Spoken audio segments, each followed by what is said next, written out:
There are stories that haunt you long after you've heard them, tales of love, betrayal and murder that leave you wondering how things could go so wrong. The murder of Thad Reynolds is one of those stories. Imagine this, a man at the height of his life, loved by his family and respected by his church. He has a wife, Michelle, and 4 beautiful daughters. To the outside world, everything is perfect.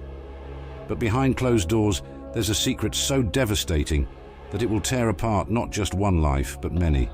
Thad's best friend, Scott Harper, a man he trusted like a brother, wasn't just spending time with Thad's family out of friendship. He had a far more sinister reason for being around. By the time Thad discovered the truth, it was too late. What happened next was so brutal, so unimaginable, that it left an entire community reeling. This isn't just a story about a murder, it's about the betrayal of trust and the lengths people will go to in the name of forbidden love. It all starts innocently, as most tragic tales do, with 2 families who seem to have everything. But what lies beneath? And what pushed this story into murder? Thad Reynolds wasn't your typical small-town guy. He was a man deeply connected to his faith, and that faith guided every step of his life. Growing up in the tight-knit community of Rome, Georgia, Thad was a beacon of kindness, stability, and trustworthiness. People knew him as the good guy, the one you could rely on, and the one everyone in town admired. Hollywood Baptist Church was Thad's second home. It was more than just a place of worship. It was the very foundation of his upbringing. Sundays weren't optional. They were a way of life. His parents made sure of that, and as he grew older, his involvement in the church deepened. It was clear that Thad was destined to be a leader, not just in his community, but in his faith. By the time he was a young adult, Thad had carved out a place for himself in this world. He wasn't the kind of man who would settle for a mediocre life. He had dreams of becoming a minister, of guiding others down the same righteous path he'd walked his entire life. But as much as Thad was a man of faith, he was also a man of heart. And when it came to matters of the heart, his life would take a turn no one expected. Where Thad's life was filled with structure and faith, Michelle Sullivan's early years were marked by abandonment and instability. Born in 1970, just 2 years after Thad, Michelle's childhood was shaped by the sudden departure of her father. He left when she was just a little girl, a decision that would haunt her for the rest of her life. Michelle's mother did the best she could, but there was no replacing the hole left by her father. As Michelle grew older, she sought refuge in religion, much like Thad. But while Thad found solace and strength in his faith, Michelle's relationship with religion was more complex. It filled a void in her life, but it didn't heal the deep scars of abandonment she carried. There was always something missing, always a longing for validation, for security, for love that wouldn't leave her. When Michelle met Thad, it was as if all her prayers had been answered. Here was a man who wouldn't abandon her, a man of strong faith, who was ready to build a life with her. But as we know, sometimes the things we think we want the most can lead us down a path we never expected. Their relationship was the stuff small-town dreams were made of. Thad and Michelle met when they were still in high school, both deeply involved in their church communities. Their love story started off like any other young hopeful and full of promise. Their first date was a humble one, a tractor pull in Atlanta with Thad's family. There was nothing flashy about it, but to Thad and Michelle, it was the beginning of something special. By January 28, 1986, just 1 year after their first date, Thad had made up his mind Michelle was the one. He proposed to her on that very day. But fate has a way of casting shadows on even the happiest of moments. That same day, the Space Shuttle Challenger disaster occurred, killing all 7 astronauts aboard. It was a moment that would forever be etched in their memories, a tragic event that mirrored the looming disaster in their own future. They finished high school together, seemingly inseparable, and on August 15, 1987, they were married at Hollywood Baptist Church. To everyone around them, they were the perfect couple, young, in love, and deeply devoted to their faith. They built their lives together, bought a house, and began planning for a family. But even then, the cracks were starting to show. Thad and Michelle's marriage began with all the optimism of young love. But it didn't take long for reality to set in. After the birth of their 4 daughters, Olivia, Lydia, Emma, and Jenna, the pressures of family life began to weigh heavily on their relationship. Thad, ever the devoted husband and father, threw himself into his work and his church duties, but Michelle wasn't satisfied. The responsibilities of raising 4 children and maintaining the household fell largely on her shoulders, and she began to feel trapped. By 1993, their marriage was falling apart. Thad and Michelle had both strayed, seeking comfort in the arms of others. They divorced that year, and for a while, it seemed like their love story was over. But Thad, driven by his deep faith and belief in second chances, couldn't give up on Michelle. He believed they could rebuild what they had lost, and after several years of counseling, they did the unthinkable. They got back together. In 1997, Thad and Michelle remarried, renewing their vows in the same church where they had first pledged their love. It was a fresh start, or so it seemed. Thad was determined to make their second marriage work, but Michelle, ever restless, wasn't so sure. Their second marriage was supposed to be a new beginning. Thad and Michelle threw themselves back into their church and their community, hoping that this time things would be different. Thad became more involved than ever, rising to the role of deacon at Hollywood Baptist Church. He was a respected leader, a man who others looked to for guidance. But while Thad was focused on his faith and his responsibilities, Michelle was slipping away. Michelle found herself increasingly disillusioned with the life they were building. The church, which had once been a source of comfort and connection, now felt like a prison.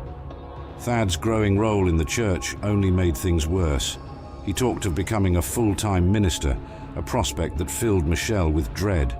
She didn't want to be tied to the church for the rest of her life. She wanted something more, something that Thad couldn't give her.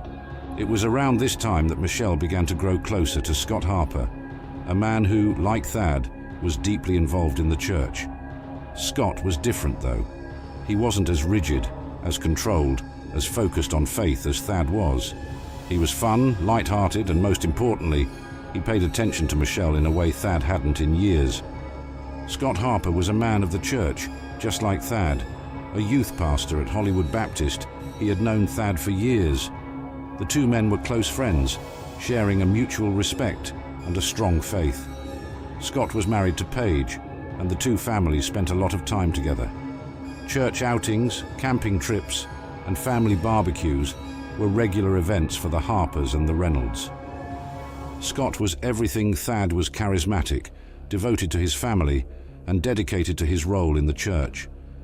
But there was something about Scott that intrigued Michelle. He was 2 years younger than her, and while Thad was focused on his growing responsibilities in the church, Scott had a lighter, more carefree side. He could make Michelle laugh, and soon their relationship became more than just friendly. It started innocently enough. Michelle and Scott would chat during church events, share phone calls, and exchange emails. But the line between friendship and something more blurred quickly. It wasn't long before Michelle and Scott's relationship became physical. Their first encounter took place in the back of Michelle's SUV, parked in the deck of the medical center where Scott worked. For months, the two carried on their affair in secret. They would meet at motels near the church and steal moments together during church trips. Scott was captivated by Michelle's charm, and Michelle, for her part, saw in Scott the escape she had been craving. But what neither of them realized was that their affair was about to set off a chain of events that would lead to murder. As Michelle and Scott's affair continued, rumors began to swirl within the church. Scott's wife, Paige, grew suspicious, noticing how close her husband and Michelle had become. She warned Scott to back off, but he didn't listen. Thad, meanwhile, remained blissfully unaware of his wife's betrayal. He was focused on his work at the Frito-Lay distribution center and his duties as a deacon. But even Thad couldn't ignore the growing tension between Michelle and Scott. At one point, he told Michelle to stay away from Scott, sensing that something wasn't right. But Michelle brushed off his concerns, and Thad, trusting his wife, let the matter drop. Little did he know his best friend and his wife were already plotting his demise. As the affair deepened, so did the pair's desire to be together permanently. But there was one problem: Thad. Michelle had grown tired of her marriage and saw Scott as her way out. She began making offhand comments about how Scott would need to outlive Thad if he wanted to be with her. At first it seemed like a joke, but soon those jokes turned into something much more sinister. The two began discussing ways to get rid of their spouses. They even joked about poisoning Thad and Paige during a family meal. But soon the joking stopped, and the planning began in earnest. They knew that if Thad was out of the way, they could be together. But how could they make that happen without raising suspicion? By mid-2004, the tension between Michelle Reynolds and Scott Harper had reached a dangerous climax. Their affair was no longer just a dirty secret hidden in emails and stolen moments. They were actively plotting how to remove the one thing standing between them and their twisted version of happiness, Thad Reynolds. What had started as a fling had spiraled into something far darker, and the couple knew that they needed a plan. Not just any plan, something that would get rid of Thad permanently. In the weeks leading up to the murder, Scott and Michelle's conversations shifted from flirtatious banter to something far more sinister. They began discussing ways to kill Thad, from poisoning him to staging an accident.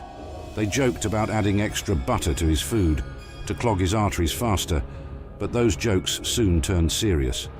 There was no going back. Scott became obsessed with the idea of killing Thad and believed that it was the only way he could keep Michelle forever. Michelle, on the other hand, saw this as the solution to her growing dissatisfaction with her life. The weight of their affair and the prospect of losing one another was more than they could bear. Scott's mind was racing, filled with fantasies of being with Michelle, living a new life together, free from the constraints of their marriages. He bought a hunting knife from Kmart on July 1st, 2004, just a few days before the murder. The knife wasn't chosen at random. It was a deliberate purchase, made with the sole intention of ending Thad's life. Scott knew exactly what he had to do. Michelle encouraged him, subtly pushing the narrative that their future together depended on Thad no longer being in the picture. But Scott wasn't just driven by his love for Michelle, he was terrified of losing her. In his twisted mind, killing Thad wasn't just a way to eliminate a problem, it was an act of devotion. He believed that by murdering Thad, he would prove his love for Michelle, securing their future together. The morning of July 5th, 2004, began like any other for Thad Reynolds. He arrived at his job at the Frito-Lay distribution center in Rome, Georgia, unaware that his life was about to end in the most brutal way possible. Thad's routine was simple. He arrived early to get a head start on the day, never imagining that his best friend was lying in wait. Scott Harper arrived at the distribution center just before dawn, armed with the hunting knife he had purchased a few days earlier. His mind was set. As Thad entered the building, Scott confronted him. The words that came out of Scott's mouth were chilling. "I want what you've got." Thad, confused and caught off guard, had no idea what his friend was talking about. But before he could even process the situation, Scott attacked. In a frenzied assault, Scott stabbed Thad 19 times. Thad tried to defend himself, but the attack was relentless. Each stab was fueled by Scott's obsession with Michelle and his desperation to rid himself of the man who stood in his way. The wounds were deep, and despite Thad's efforts to fight back, he was no match for Scott's violent rage. Blood splattered across the room as Thad collapsed, his life slipping away with each passing second. He died alone, betrayed by the man he considered a friend. But the attack wasn't without its consequences for Scott. In the chaos of the murder, he injured his hand, cutting himself deeply. It would be a detail that would later come back to haunt him. Scott left the scene, his clothes drenched in Thad's blood. He knew he had to act quickly to cover his tracks. He drove away, his mind racing with what he had just done. But there was no turning back now. The deed was done, and Thad was dead. Scott's only focus was on escaping without raising suspicion. He made his way to the hospital to get treatment for the cut on his hand, claiming it was the result of an accident at the gym. But the police weren't far behind. It didn't take long for investigators to piece together what had happened. Thad's co-workers had seen a man matching Scott's description at the scene, and security footage from the Kmart showed Scott purchasing the murder weapon just days before the attack. As the investigation intensified, it became clear that this wasn't a random act of violence. It was a premeditated murder, and the evidence was starting to pile up. Investigators found the bloody clothes Scott had hidden at his workplace, along with the sheath for the hunting knife. Scott had left behind more than just physical evidence. He had left a trail of betrayal and destruction that would soon come crashing down around him. The police didn't have to look far to find Scott Harper. All the evidence pointed directly to him. Witnesses had seen him near the crime scene, and the video footage of him buying the murder weapon sealed his fate. But it wasn't just Scott they were after. The police began to dig into Michelle Reynolds' involvement in the murder. Her affair with Scott was no longer a secret, and investigators were beginning to suspect that she had played a much larger role in the crime than they initially thought. Scott was arrested just days after the murder, and under the weight of the evidence against him, he confessed. But even as he admitted to the killing, he remained fiercely protective of Michelle.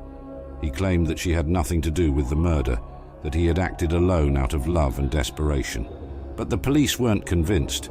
They believed Michelle had been the mastermind behind the entire plan, manipulating Scott into doing her dirty work.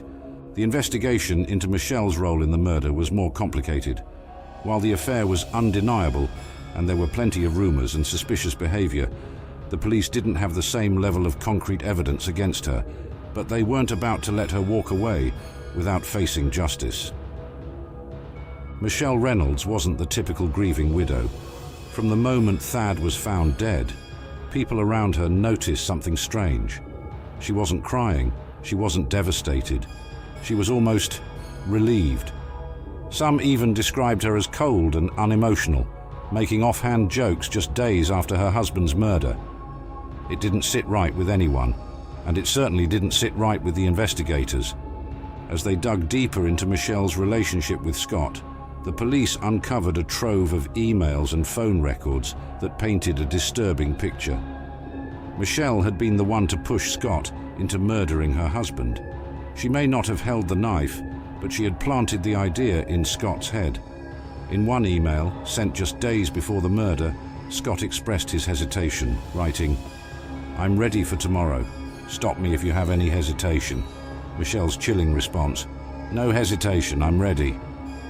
She had given Scott Thad's work schedule, knowing exactly when and where the attack would take place. In her mind, Thad's death would free her from a marriage she no longer wanted and allow her to be with Scott.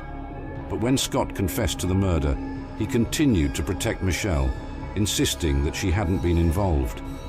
It was a lie, but one born out of the twisted love he still felt for her. The case against Scott Harper was rock solid. His confession, the physical evidence and the security footage were more than enough to secure a conviction. But Scott wasn't just fighting for his freedom, he was fighting to keep Michelle out of prison. He made a deal with the prosecution, agreeing to testify against Michelle in exchange for the death penalty being taken off the table. In court, Scott broke down in tears, apologizing for what he had done. "There's nothing I can say to undo what was done," he said, his voice cracking with emotion. "I'm ashamed of the things I thought and did in 2004, but despite his remorse, the damage had been done. Thad was dead, and nothing Scott could say would bring him back." Michelle, however, continued to insist on her innocence. She admitted to the affair, but denied any involvement in the murder. But the evidence against her was damning, and the prosecution painted a clear picture of a manipulative woman who had orchestrated her husband's death. The courtroom was filled with tension as Scott took the stand, recounting the affair and the conversations they had about killing Thad. As the trial wore on, it became clear that Michelle's chances of walking away unscathed were slim. Faced with the overwhelming evidence against her and the possibility of a life sentence, Michelle finally broke. In January 2010, she pleaded guilty to voluntary manslaughter and burglary, avoiding a trial and a harsher sentence. She was sentenced to 20 years in prison. But even as she accepted her fate, Michelle maintained that she hadn't wanted Thad to die. Morally, because I had the affair, I feel responsible, she told the court. Had I not had the affair, this wouldn't have happened. But the court and Thad's family knew better. Michelle had played a pivotal role in the murder, and no amount of remorse could change that. When Scott Harper and Michelle Reynolds faced their sentencing in 2010, it was the culmination of years of lies, betrayal, and violence. The courtroom was tense, filled with the grief of Thad Reynolds' family, and the shame of those who had once called Harper and Michelle friends. For Scott, the sentence was clear life in prison, without the possibility of parole. The man who had once been a trusted youth pastor was now condemned to spend the rest of his days behind bars. But what led Scott to make such a decision? Some speculated that it was Michelle's manipulation, while others believed Scott had developed a twisted obsession with her. It was a relationship that was bound to implode, and Thad was caught in the middle of their deadly affair. Scott Harper wasn't just losing his freedom, he had lost everything: his family, his faith, and any future he might have had. For Michelle, the sentence was lighter. After pleading guilty to voluntary manslaughter, she was sentenced to 20 years in prison. Though she avoided the life sentence Scott received, she was far from innocent. Michelle had been the catalyst for the entire series of events, from her affair with Scott to the conversations that led to Thad's murder. Even after the trial, Michelle maintained that she had not wanted her husband dead. She claimed she never intended for things to escalate so far, but the evidence told a different story. What about Thad's family? They were left to pick up the pieces of a life shattered by betrayal. Thad's daughters, Olivia, Lydia, Emma, and Jenna, were forced to grow up without their father. They had to navigate life knowing that their mother had been involved in his murder. The emotional scars ran deep, and the family's grief was compounded by the knowledge that the people responsible for Thad's death were the very ones he had trusted most. The community was also left reeling. The Hollywood Baptist Church had been a place of refuge for so many, but now it was tainted by the scandal. Church members who had once looked up to Scott Harper as a mentor were left questioning everything they thought they knew about him. How could a man of faith commit such a heinous act? How could a loving wife turn against her husband in such a cruel way? The aftermath of the murder didn't just affect the families involved, it sent shockwaves through the entire community of Rome, Georgia. Hollywood Baptist Church, once a pillar of moral guidance, was now the center of a national scandal. People who had known the Reynolds and Harpers for years struggled to come to terms with what had happened. This wasn't just a random act of violence, it was a betrayal from within their own church. Many members of the church felt blindsided. How had they missed the signs? How had a respected youth pastor and a beloved deacon's wife carried on an affair right under their noses? And more disturbingly, how had this love affair led to murder? The congregation was divided. Some people couldn't bring themselves to believe that Michelle had played any role in the murder. After all, she had been a part of their church family for years. They remembered her as a mother, a wife, and a woman of faith. Could she really have orchestrated such a heinous crime? Others, however, were convinced of her guilt. The coldness with which she handled Thad's death, her lack of tears, her offhand comments, they all pointed to a woman who had been involved in her husband's murder. As for Scott, his fall from grace was even more shocking. He had been a youth pastor, a leader in the church, someone people trusted with their children. How could he have turned into a cold-blooded killer? For many, it was a betrayal that cut deep. They had placed their faith in him, and he had destroyed that trust in the most violent way imaginable. The scandal also brought unwanted media attention to the small town of Rome. Reporters flocked to the town, eager to dig up details about the affair and the murder. For months, the story dominated local and national news, turning the quiet community into a media circus.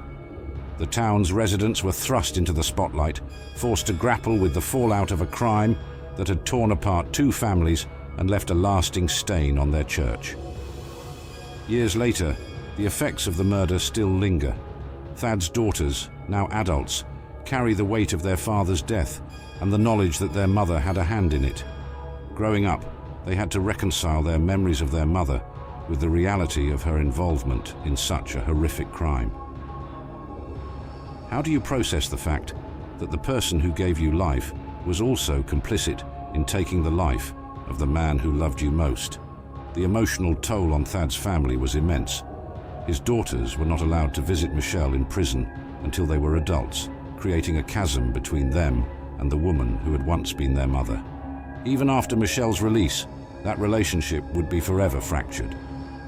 Thad's family was left to grapple with not only the loss of a beloved father and husband, but also the betrayal that accompanied his death. For Scott Harper's family, the aftermath was equally devastating. His wife, Paige, and their 3 daughters had to face the reality that the man they once looked up to was a murderer. Scott's actions destroyed not only his life, but also the lives of those who had loved and trusted him. His daughters were left to navigate life with the stigma of being the children of a killer, a burden they would carry with them for the rest of their lives. The church, too, was forever changed.